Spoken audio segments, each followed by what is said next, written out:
Hey everyone, let's dive right into this explainer and begin a session to figure out why we chronically self-sabotage right on the brink of achieving our true potential.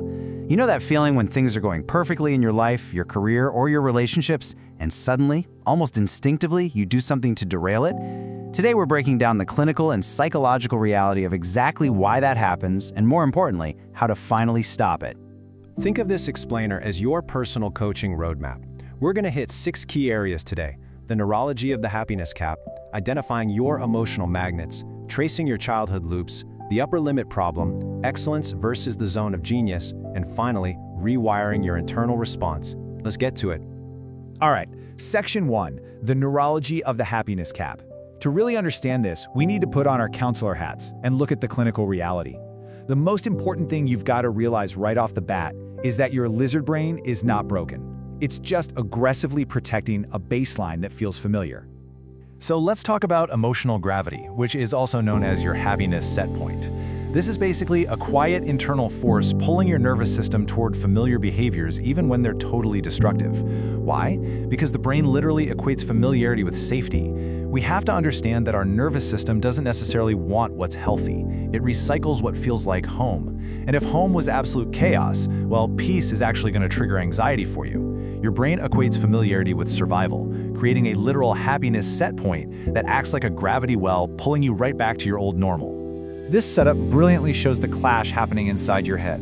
On one hand, your lizard brain's baseline desperately craves what it already knows how to survive. But on the other hand, when you suddenly achieve massive success, boom, your brain hits a prediction error. The outside world is telling you that you're highly valuable, but your internal baseline expects you to be unworthy. That gap, it feels incredibly unsafe and triggers absolute neurological panic. Self-sabotage is really just your brain's panicked attempt to close that gap and get you back to safety. Listen, if you feel stuck in this pattern, you are absolutely not alone. Get this, up to 60 to 80% of adults live right here in this gray zone of self-sabotage. We function mostly fine day to day, but man, the second the stakes get high, like a huge promotion, a healthy relationship, a major creative breakthrough, we ruin things. We act out, we pick fights, we procrastinate, we literally manufacture failure just to feel safe again. Moving on to Section 2, identifying your emotional magnets. Let's see how this emotional gravity builds into real life by identifying the exact traps currently pulling you down. Look how easily you can map these 4 subconscious drives to some pretty harsh real-life behaviors. First up is the mirror magnet.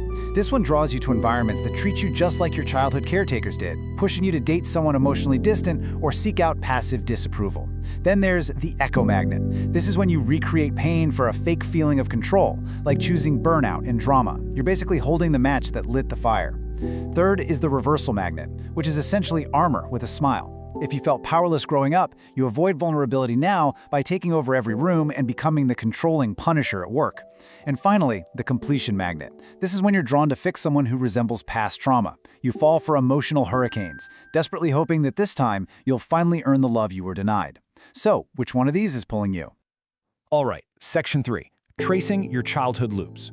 Knowing your magnet is really just step 1. Now we have to trace that adrenaline spike all the way back to its origin. Because, spoiler alert, it's not chemistry pulling you toward toxic situations, it's childhood. Let's do a quick reflection exercise together. Just ask yourself, who in your life made you feel like safety had a cost? Whose love came with conditions? Who taught you that this toxic loop was normal? We really have to look backward and pinpoint exactly where your internal compass got knocked off true north. By diligently walking through these 4 steps, you can actually begin to unravel the childhood lie driving your behavior today. Step 1. Spot the loop. What keeps happening to you? Step 2. Name the magnet. Is it mirror, echo, reversal, or completion? Step 3. Trace it back to the original source, the person who programmed that response. And step 4, expose the childhood lie. You know, once you realize your current panic is based on totally outdated survival tactics, the spell finally begins to break. Next up is Section 4, the upper limit problem. It is absolutely crucial to understand how these unresolved loops create this invisible ceiling directly affecting your happiness. This concept was coined by psychologist Gay Hendricks, and the upper limit problem essentially acts as our internal thermostat. Just look at this quote. He says, "When I hit my upper limit, I manufacture thoughts that make me feel bad. I do something that stops my positive forward trajectory." This thermostat literally caps the amount of love, success, and happiness we allow ourselves to enjoy. The moment things get a little too good, we unconsciously pull the plug, bringing our lives back down to a more tolerable level of misery. Let's look at how this plays out in the real world. Take Amanda, a sales consultant. She self-sabotages her deals because she feels intense guilt, terrified her success will leave her peers behind. Or Brett, a writer. He starts projects with fiery passion but then loses motivation out of nowhere simply because deep down he feels undeserving. And get this, even famous individuals like Oprah Winfrey have had to actively battle these upper limits. Oprah has openly discussed fighting her lizard brain's urge to return to a familiar, lesser state, experiencing weight and self-worth setbacks right after achieving massive global success. Section 5. Excellence versus the zone of genius. Shifting back into our coach persona for a second, to figure out your next step, we need to map out exactly where you're stuck right now and where you actually belong. Pay really close attention to that third circle, the zone of excellence. Honestly, this is a very comfortable trap. It's where you're highly competent, you get praise, you get paid well, but inside, you feel completely unfulfilled. It just doesn't feed your soul. To escape this trap, you have to take the big leap into that final circle, the zone of genius. That is your ultimate destination, the place where you leverage your absolute unique strengths and passions for true ultimate fulfillment. Which brings us to Section 6, rewiring your internal response. To actually make that big leap into the zone of genius, you can't just white-knuckle it with brute willpower. That's just going to exhaust you. You need actionable tools to reprogram your system. So I want you to implement these tools immediately. First up, acknowledge the lizard brain. Do a reality check when you feel panic right after a win and start treating that anxiety as a positive sign that you're growing. Second, reframe the discomfort. Literally remind yourself that the only thing you are at risk of right now is actually achieving your goals. And third, if perfectionism is your go-to form of self-sabotage, try the bad draft protocol. Intentionally set out to create absolute garbage.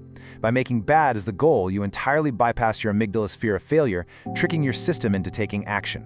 But I need to prepare you for probably the hardest part of this entire process.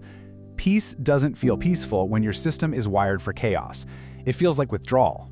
As you start to heal and step into your zone of genius, the absence of chaos is going to feel incredibly uncomfortable. It might feel like boring, dull anxiety, like you're just waiting for the other shoe to drop. But please understand this. You are simply detoxing from pain that you previously thought was love. So, take a deep breath, get brutally honest on paper, and decide today that you're going to stop recycling your past and start consciously choosing your future. You know the neurology now, you've identified your magnets, and you've got the tools to rewire your response. The only thing left to ask is, are you ready to survive the withdrawal of chaos and take your big leap into the zone of genius? That's all for today, beautiful souls. Before you go, if today's message resonated with you, I left something in the description that acts almost like a spiritual mirror. It's a personalized numerology experience that looks at your life path, strengths, repeating patterns, and timing. No pressure, just something fascinating if you enjoy this kind of self-discovery. Check the description if you want to explore it. Like, share, comment, subscribe, and follow for more angel number insights, spiritual mindset upgrades, and manifestation wisdom. Thanks for supporting and watching. Have a great day.